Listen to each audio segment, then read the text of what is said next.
मछली चुड़ैल की पूरा शरीर धीरे धीरे करके नीला हो जाती है। फिर वो एक सुंदर सी जलपरी बन जाती है। एक दिन नीलकंठ और उसकी पति एक झील के किनारे आके आम के पेड़ में अपना घोंसला बनाया। फिर उनके 4 नन्हे नन्हे बच्चे हुए। तभी नीलकंठ के पति ने कहा, मैं बच्चों के लिए खाना लाने जा रहा हूँ, तुम बच्चों का ख्याल रखना। अगर मुझे आने में देर भी हुए फिर भी तुम उस झील में मछली शिकार करने मत जाना। लेकिन बहुत देर होने के बाद भी नीलकंठ के पति ना लौटने पर नीलकंठ निराश होके बच्चों के लिए खाना लाने उस झील पर ही गई। लेकिन वो झील से जब मछली पकड़ रही थी तभी अचानक इतने घने बादल कहाँ से आ गए। चारों तरफ अंधेरा छाने लगी और पानी में इतनी हलचल क्यों मच गई। ये हो क्या रहा है। तभी अचानक झील के ऊपर ही एक चुड़ैल प्रकट होती है और मछली मुझे दे दो, वो मेरी मछली है, वो मछली दे दो मुझे। तुम कौन हो? मुझसे क्या चाहती हो? मैं हूँ मछली चुड़ैल। इस झील में मछली पकड़ने कोई नहीं आता। यदि कोई भी आए और मछली पकड़ भी ले तो मैं उसे मछली छीनकर खा लेती हूँ। अरे बाप रे चुड़ैल, मैं यहाँ से चली जाती हूँ। फिर नीलकंठ घर लौट आई। तभी अब मैं क्या करूँ, इतनी देर हो गई, मेरे पति भी शिकार से नहीं लौटे, पता नहीं वो कहाँ रह गया। तभी बच्चों ने कहा, माँ खाना दो ना, बहुत भूख लगी है माँ। हाँ माँ, बहुत भूख लगी है, खाना दो ना। नहीं, मैं नहीं डरूंगी, मुझे बच्चों के लिए खाना लाना ही होगा। फिर से नीलकंठ वहाँ जाती है और मछली पकड़ने लगती है। मैं जल्दी से मछली पकड़ के चली जाती हूँ, नहीं तो वो चुड़ैल फिर से आ जाएगी। लेकिन जब उसने मछली पकड़ी तभी वो चुड़ैल फिर से आ गई। ओ मछली, मुझे दे दो, नहीं तो बाकी सब की तरह मैं तुझे भी खा जाऊंगी। नहीं, मुझे छोड़ दीजिए मछली चुड़ैल, मेरे बच्चे भूखे हैं, बच्चों के लिए मछली ले जाने दीजिए। मेरे पति भी मछली लाने गए थे लेकिन अभी तक लौटे नहीं। अगर आपको मछली खाना है तो लीजिए, पहले आप मछली खाइए, फिर बच्चों के लिए लेकर जाऊंगी। नीलकंठ के मुंह से ऐसी बात सुन के चुड़ैल की आंखों में आंसू आ गई। फिर इससे पहले कोई मुझे कभी भी इस तरह मछली नहीं खिलाई, सब मुझसे डर के भाग जाते हैं, लेकिन आज से तुम मेरे दोस्त हो और मैं हमेशा तुम्हारी ख्याल रखूंगी। लेकिन तुम्हारे पति को मैंने नहीं खाई, पर मुझे असली राज पता है। मेरे पति के साथ क्या हुआ मछली चुड़ैल? तभी मछली चुड़ैल नीलकंठ को पूरी घटना बताई। तुम्हारे पति जब नदी किनारे बैठकर मछली ढूंढ रही थी तभी किंग कोबरा पीछे से आके तुम्हारे पति को निगल लिया। ये सुनकर नीलकंठ बहुत रोने लगी। फिर वो रोते रोते अपनी घोंसले की तरफ चली गई। इसके कुछ दिन बाद जब नीलकंठ सो रही थी तभी वहाँ किंग कोबरा आता है। अरे वाह, नीलकंठ और बच्चे सो रहे हैं। मैं चुपके से जाके पहले नीलकंठ फिर बच्चों को मारूंगा और पेट भर के खाऊंगा। फिर किंग कोबरा नीलकंठ को काटने जाता है। तभी वहाँ चुड़ैल आ जाती है और किंग कोबरा को पकड़कर झील के किनारे ले आती है उसको सजा देने के लिए। लेकिन तभी किंग कोबरा ने चुड़ैल को ही काट लिया। ये देख नीलकंठ ने कहा, मछली चुड़ैल, आपका शरीर ऐसे नीला क्यों हो रही है? मछली चुड़ैल की पूरा शरीर धीरे धीरे करके नीला हो जाती है। फिर वो एक सुंदर सी जलपरी बन जाती है और झील के पानी में तैरने लगती है। ये देख झील के किनारे से नीलकंठ ने कहा, क्या आप चुड़ैल नहीं हो, एक जलपरी हो? मैं हूँ नीला जलपरी। झील के अंदर ही मेरा घर था। तभी मुझे मछली खाना बहुत पसंद था और मैं लालच करके जरूरत से ज्यादा मछली खाती थी। तभी एक दिन जलदेव ने मुझे श्राप दी। देखो नीला जलपरी, तुम बहुत ही लालची होती जा रही हो। तुम्हें इतना मना करने के बाद भी तुम जरूरत से ज्यादा मछली खा रही हो, जो हमारे नीति के विरोध है। इसीलिए मैं तुमको श्राप देता हूँ कि आज से तुम एक चुड़ैल बन जाओगी। और मैं मछली चुड़ैल बन गई। मछली खाने के लिए तड़पती रही, लेकिन सांप के कटने से जहर के कारण मैं फिर से नीला हो गई। और तुम्हारी मदद करते समय ऐसा होने पर मुझे मुक्ति मिल गई। अब मैं फिर से जलपरी के रूप में पानी में रह पाऊंगी। इसके बाद नीला जलपरी पानी में चली जाती है, लेकिन नीलकंठ की हर मुसीबत में उसकी साथ देती रही। एक दिन एक किंग कोबरा रास्ता भटक के सुरमई जंगल के तरफ आ पहुंची। इस सुरमई जंगल में वैसे कोई भी नहीं आते थे। इस जंगल में अजीबोगरीब बहुत सारे हरकतें होते रहता था, इसीलिए कोई भी इस जंगल के रास्ते में नहीं आते थे। लेकिन वो आ गया था। रास्ता खोकर वो एक बड़ी सी तालाब के पास आ पहुंचा था। किंग कोबरा थककर तालाब के पास बैठ गया और वहां से पानी पीने लगा।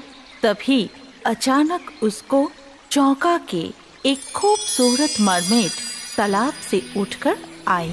उस खूबसूरत मरमेड की पूरे शरीर में बहुत सारे बेशकीमती हीरे और जहरत लगे हुए थे, जिसे देखकर किंग कोबरा के दिल में लालच जाग उठा। वो उस मरमेड के शरीर से वो सारे कीमती हीरो जहरतों को छीनना चाहता था। इसीलिए बिना समय नष्ट किए किंग कोबरा मरमेड के ऊपर हमला कर दिया, मरमेड को जकड़ लिया। लेकिन तभी वहाँ एक ड्रैगन आके किंग कोबरा के पकड़ से मरमेड को छुड़ाता है और अपने मुंह से आग निकल के वही किंग कोबरा को मार देता है। आप चिंता मत कीजिए राजकुमारी मोहिनी, मेरे होते हुए कोई भी आपका कुछ नहीं कर पाएगा। जो भी आपके पास आने की कोशिश करेगा मैं उसको मार डालूंगा। पर आपको भी अपनी हिफाजत करना सीखना होगा और उसमें मैं आपकी मदद करूंगा।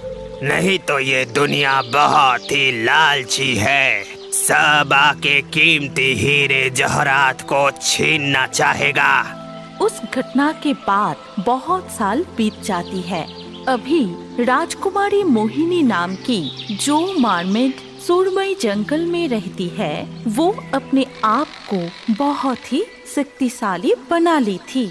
बहुत सालों की कोशिश से उसने एक ऐसी जादुई विद्या प्राप्त की है जिससे वो किसी को भी अपने बस में कर सकती है। किंग कोबरा के बाद से बहुत सारे लोग मोहिनी के हीरे जहरत को पाने के लिए उधर आई है। लेकिन उन सब को मोहिनी अपने बस में कर लेती है और फिर किसी को भी जिंदा नहीं छोड़ती। और इस काम में ड्रैगन उसकी पूरी मदद करता है। अब मैं इतना शक्तिशाली बन गई हूँ, कोई भी मुझसे बच नहीं पाएगा। सालों पहले की मोहिनी और आज की मोहिनी में बहुत फर्क है। आज अगर मुझे कुछ हो भी गया तो मुझे कोई चिंता नहीं होगा। आप कहीं भी जाएंगे, मुझे हमेशा ही आपकी जरूरत रहेगा। इधर सुरमई जंगल से दूर एक घने जंगल में बहुत सारे पंछियाँ रहती थी। इनमें से रंगीला नाम की एक बाघ बहुत ही शातिर था। वो हमेशा सबके ऊपर राज करना चाहता था। वो बहुत कुछ जानता था, इसीलिए अपने ज्ञान की वजह से बाकी सारे पंछियाँ उसको बहुत सम्मान देते थे। रंगीला की 2 जिगरी दोस्त थे, एक तोता और एक मैना। सुनो दोस्त मैना, मुझे कुछ पता चला है। क्या पता चला है? यहाँ से कोसों दूर एक सुरमई नाम की जंगल है। वहाँ पे एक जादुई तालाब में बहुत सारे कीमती हीरे जवाहरात है। वो अगर हाथ लग जाए तो फिर मजा ही आ जाएगा। यहाँ मैं राज करूँगा। लेकिन मैंने सुना है वहाँ जाने में खतरा है। वहाँ ऐसा कुछ है कि कोई भी जिंदा नहीं बचता। कुछ नहीं होगा, सारे खबर सही नहीं होते और वैसे भी कुछ पाने के लिए थोड़ा सा खतरा तो उठाना ही पड़ेगा। फिर तीनों मिलके बहुत सारे पक्षियों को एक साथ किए। फिर सबको समझा के बुझा के सुरमई जंगल में ले जाने के लिए राजी कर लिए। वो सब मिलके सुरमई जंगल में जा पहुँचे। चारों तरफ कितना सन्नाटा है भाई लोग। हम लोगों को धीरे से वो जादुई तालाब ढूंढने होंगे। कोई भी ज्यादा आवाज मत करना। ठीक है, तुम जैसा बोल रहे हो वैसा ही होगा। लेकिन हम लोग अगर एक साथ रहे तभी यहाँ पे वो तालाब ढूंढने में आसानी होगी। वो लोग एक साथ मिलके उड़ते हुए तालाब की खोज करते रहे। बहुत ढूंढने पे भी उन लोगों को कोई तालाब नहीं मिला। सब लोग फिर थक के एक जगह पे बैठ गए। तुम सारे लोग थक गए हो। तुम लोग यहाँ थोड़ी सी आराम कर लो। मैं ज्यादा थका नहीं हूँ। मैं तोता को साथ लेकर थोड़ी आगे जाके देखता हूँ। आगे कहाँ देखोगे? हम तो सब जगह देख लिए। देखो, खाली बैठ के कोई फायदा तो नहीं है। तुम लोग थक गए हो, थोड़ा सा आराम कर लो। हम लोग अभी थके नहीं हैं, तो देखने में क्या दिक्कत है? रंगीला को समझ के मैना तोता को लेकर आगे चला जाता है। मैं भी तो थक गया हूँ, लेकिन तुमने बोला इसलिए मना नहीं कर पाया। अरे अरे, तुम अगर नहीं आते ना तो गड़बड़ हो जाता। मुझे शायद एक तालाब दिख गया है। आगे वो जो घना जंगल है उसके अंदर मैंने एक तालाब देखा है शायद। हम दोनों क्यों आए? सबको बुलाना होगा फिर। अरे बंधु, हीरे जवाहरात अगर एक बार हाथ लग गए ना तो फिर हम दोनों बांट लेंगे। वो घमंडी रंगीला उसको कुछ भी नहीं देंगे। तुम चुपचाप मेरे साथ चलो। दोनों एक साथ ढूंढते ढूंढते एक बड़ा सा तालाब के पास आ पहुँचे। मैना वहाँ पहुँच के मन ही मन सोचने लगा, अगर एक बार वो सब बेशकीमती हीरा मेरे हाथ लग जाए तो फिर इस फुद्दू तोता को भी अपने रास्ते से हटा दूंगा। यही वो तालाब है या नहीं कैसे पता चलेगा? मैं थोड़ा पानी पी के देखता हूँ। तोता पानी पीने गया कि तभी तालाब के पानी से एक सोने का टुकड़ा तोता के हाथ लगा। वो चौंक के उस टुकड़े को मैना को दिखाया। अरे हम सही जगह पे आए हैं, ये तो वही तालाब है।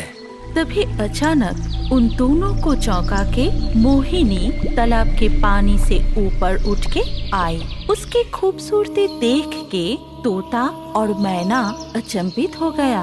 मोहिनी के पूरे शरीर में बहुत सारे कीमती हीरा जहरत था, जिसे देख के मैना और भी लालची हो गया और उसे पाने के लिए कुछ भी करने को तैयार था। लेकिन तभी मोहिनी अपने जादुई शक्ति से तोता और मैना को अपने बस में कर लेती है। तुम दोनों भी मेरे शरीर से हीरे जहरत लेना चाहते हो? तुम दोनों को भी मैं नहीं छोड़ूंगी। उसके जादू से वो दोनों वहाँ से हिल नहीं पाए और मोहिनी ड्रैगन को बुलाती है। फिर ड्रैगन अपने मुंह से आग निकलकर दोनों को मार देता है और फिर से मोहिनी पानी के अंदर चली जाती है। इधर रंगीला और बाकी सारे पक्षियाँ थक के वहीं सो गए। बहुत देर बाद जब रंगीला के आँख खोली, वो चौंक गया क्योंकि अंधेरा हो चुका था और उसके दोस्त तोता और मैना तभी भी नहीं लौटे थे। वो बाकी सारे पक्षियों को उठाया और तोता मैना को ढूंढने के लिए कहा। वो खुद भी दोनों को ढूंढने के लिए जंगल के दूसरी तरफ चला गया। वो जब दूसरी तरफ जा रहा था तब बाकी पक्षियाँ तालाब को ढूंढ लिए और उन लोगों के हालात भी तोता और मैना जैसा ही हुआ। ठीक उसी तरह से मोहिनी सबको अपने बस में कर लेती है। फिर मोहिनी के ड्रैगन आके सबको अपने मुंह से निकले हुए आग से मार दिए। अभी रंगीला पूरी तरह से अकेला हो गया था और वो बार बार रास्ता भटक के एक ही जगह पर आ रहा था। सब छूट गए, अंधेरा भी बहुत हो गया है। क्या करूं, कहाँ जाऊं? जंगल से निकलूं भी कैसे, पता नहीं। सब लोग कहाँ चले गए? वो मन ही मन ये सब सोच रहा था कि तभी अचानक एक पेड़ से एक चील उड़ के उसके सामने आया। देखो, तुम कौन हो मुझे नहीं पता, पर यहाँ रहना तुम्हारे लिए अच्छी बात नहीं है। जितनी जल्दी हो सके यहाँ से चले जाओ। मैं और मेरे साथी मिलके यहाँ एक जादुई तालाब ढूंढ रहे थे, जिस तालाब में बहुत सारे हीरे जवाहरात है। मैंने सुना है, लेकिन वो लोग अभी मुझे मिल नहीं रहे हैं। शायद हम सब रास्ता भटक के इधर उधर हो गए हैं। मुझे नहीं लगता कि तुम्हारे साथी लोग अब जिंदा भी होंगे। और यहाँ पे कोई जादुई तालाब नहीं है। यहाँ के तालाब में मोहिनी नाम की एक जादुई मरमेड रहती है। उसके पास वो सारे हीरे जवाहरात हैं। तुम वो सब नहीं ले पाओगे क्योंकि मोहिनी किसी को भी नहीं छोड़ती। मैं वो बेशकीमती हीरे जवाहरात लेके फिर जाऊंगा, नहीं तो यहाँ से कहीं नहीं जाऊंगा। ठीक है, जैसी तुम्हारी मर्जी। मैं सिर्फ तुम्हारी इतनी मदद कर सकता हूँ कि जिससे तुम्हारे ऊपर मोहिनी के जादू नहीं चलेगा। वो तुम्हें अपने वश में नहीं कर पाएगी। बहुत सालों के तपस्या के बाद मैंने ये शक्ति प्राप्त की है। चील से आशीर्वाद लेकर रंगीला वहाँ से उड़ जाता है और थोड़ी ही देर में वो उस तालाब के सामने पहुँच जाता है। मोहिनी, बाहर आ! तूने मेरे साथियों को मारा है, नहीं छोड़ूंगा। बाहर आ! रंगीला बाज की पुकार से मोहिनी पानी से ऊपर आती है। उसकी सुंदरता और उसकी शरीर में लगे हीरों को देखकर रंगीला चौंक जाती है। मोहिनी उसको भी अपने बस में करना चाहती है, पर चील की दिए हुए आशीर्वाद की वजह से रंगीला पर मोहिनी का जादू का कोई असर नहीं होता है। ये देख मोहिनी बहुत गुस्सा हो जाती है। मेरे रूप के जादू से आज तक कोई भी बच नहीं पाया है। तू कौन है? अभी तू मेरे बस में आ जाएगा और फिर आज ही तेरा आखिरी दिन होगा। मेरे सोने हीरे को हाथ लगाने की सोचा भी कैसे? तुम मेरा कुछ नहीं कर पाओगी। तुम्हारी सुंदरता की बस में आने वाला नहीं हूँ मैं। मुझे तो तुम्हारे ऊपर लगे हुए सोने हीरे से मतलब है। रंगीला पर उसके जादू का कोई असर नहीं हो रहा था। ये देख मोहिनी बहुत घबरा गया और फिर वो ड्रैगन को बुलाती है। ड्रैगन सब कुछ देख के बहुत क्रोधित हो जाता है। अपने मुंह से आग निकल के रंगीला को मारना चाहता है, लेकिन उससे पहले ही रंगीला ड्रैगन पर आक्रमण कर देता है। अपने चोट से ठुकराते ठुकराते ड्रैगन को मार देता है। तब मोहिनी बिल्कुल अकेली पड़ जाती है। सब कुछ देख के दुखी होके तालाब के अंदर चली जाती है। भाग के कहाँ जाओगी? तुम लोगों ने मेरे साथियों को मारा, मैंने तुम्हारे साथियों को मार दिया। अब चुपचाप सारे हीरे जवाहरात मेरे हवाले कर दो। रंगीला के बुलाने से मोहिनी फिर तालाब के ऊपर आई, लेकिन उसकी इतने सालों के साथी के मर जाने पर वो बहुत दुखी थी और रो रही थी। उसको रोते देख रंगीला बाज को उसके ऊपर तरस आया। तुमने मेरे साथियों को मारा और तुम्हारी शरीर का हीरा जवाहरात देख के मैं लालची हो गया था। मुझे माफ कर दो, मैंने तुम्हारे साथी को मारा। रुक जाओ, मैं मेरे साथी के साथ मिलके बहुत लोगों को मारा है, क्योंकि सभी मुझसे ये सब कीमती चीजें छीनना चाहते थे, लेकिन तुम मुझे अकेले पकड़ के भी कुछ नहीं किए। ऊपर से तुम लालची होने के लिए माफी भी मांग रहे हो, इसीलिए मैं तुम्हें मेरे शरीर से एक कीमती हीरो का हार देती हूँ। ये कह के मोहिनी अपने गले से एक हार निकल के रंगीला बाज के गले में उसे डाल देती है। तभी सब को चौंका के मोहिनी एक सुंदर दुनिया में बदल जाती है। धन्यवाद, तुम्हारे लिए मैं आज श्राप से मुक्त हो गई। मेरे ऊपर श्राप था, जब तक मैं खुद से किसी को भी मेरे शरीर से हीरे जवाहरात निकल के नहीं दूंगी, तब तक मैं इसी तालाब में मरमेड बन के रह जाऊंगी। तुमने मुझे आज श्राप से मुक्त कर दिया। मुझे धन्यवाद मत दो, तुम्हारे लिए मैं भी लालच से मुक्त हुआ हूँ, वो भी कम नहीं है। तुम्हारे लिए ही मुझे महसूस हुआ है कि लालच बुरी है। मुझे अब छोड़ के मत जाओ, मैं यहाँ अकेले नहीं रह पाऊंगी, मुझे तुम्हारे साथ ले चलो। ठीक है, अब से हम दोनों एक साथ ही रहेंगे। फिर दोनों सुरमई जंगल को छोड़ के हमेशा के लिए चले गए और एक साथ खुशी खुशी रहने लगे। हमारी कहानी यहाँ पर खत्म होती है। अगर आपको ये कहानी पसंद आई तो इस वीडियो पे लाइक जरूर करना। अगर आपके पास कोई पसंदीदा कहानी हो तो कमेंट करके बताएं। सबसे अच्छा कहानी चुन के हम ऐसे ही कार्टून बनाएंगे। और अभी हमारे अगले वीडियो देखने के लिए स्क्रीन के ऊपर इस वीडियो पर क्लिक कीजिए और रियो बर्ड्स के और भी वीडियो देखते रहिए।